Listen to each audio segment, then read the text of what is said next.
Bonjour à tous. Les élections législatives se sont tenues hier en Côte d'Ivoire. Hier 6 mars, 7,5 millions d'électeurs étaient appelés aux urnes, appelés à choisir leurs députés. Les principales forces politiques ont participé à ces élections législatives qui se sont déroulées dans le calme. Et hier, tard dans la soirée, en direct sur les antennes de RTI 1, le secrétaire permanent adjoint et porte-parole de la commission électorale indépendante, Émile Hébrottier, a annoncé les premiers résultats de ces élections. Les autres résultats sont prévus pour ce dimanche 7 mars à partir de 14 h. Et justement, dans le cadre de ces élections, sachez que le président de la République, son Excellence Alassane Ouattara, a lui voté au lycée Sainte-Marie de Cocody. Le président de la République, Alassane Ouattara, s'est réjoui du bon déroulement du scrutin.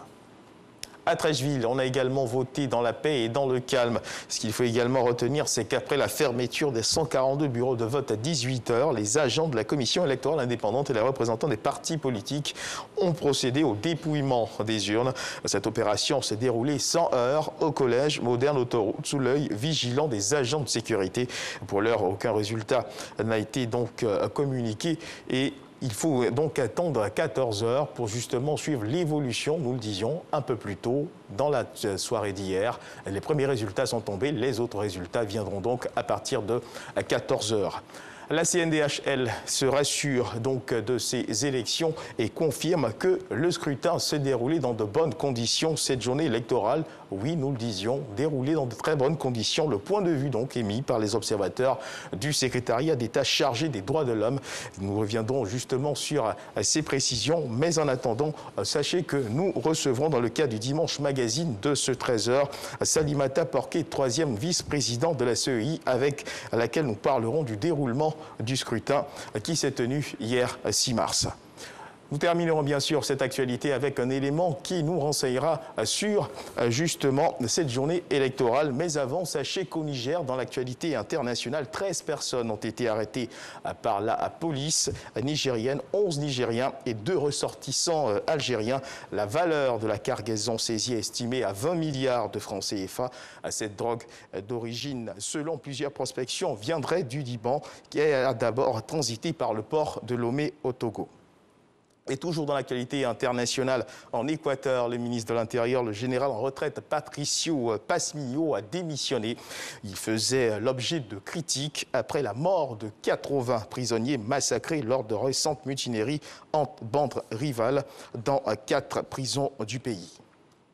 Et justement, cet élément que nous vous annoncions, le voici, cette journée donc électorale qui s'est bien déroulée dans l'ensemble. Les observateurs qui saluent la bonne tenue de ces élections. Suivons ensemble cet élément de Ahmed Traoré et de Didier Nguessan.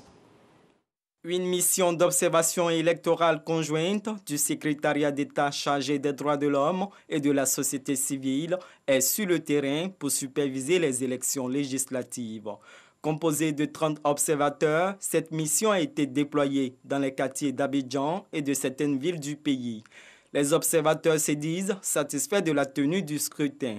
Toutefois, ils relèvent quelques dysfonctionnements. Les premières impressions sont bonnes.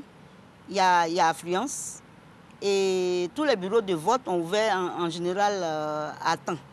Et tous les représentants de la CEI sont sur les lieux, le matériel aussi. Mais nous avons des problèmes avec les tablettes. Donc quand les tablettes ne fonctionnent pas, elles sont remplacées par le vote manuel. Voilà. Et nous avons eu quelques incidents au plateau et puis à Port-Boué.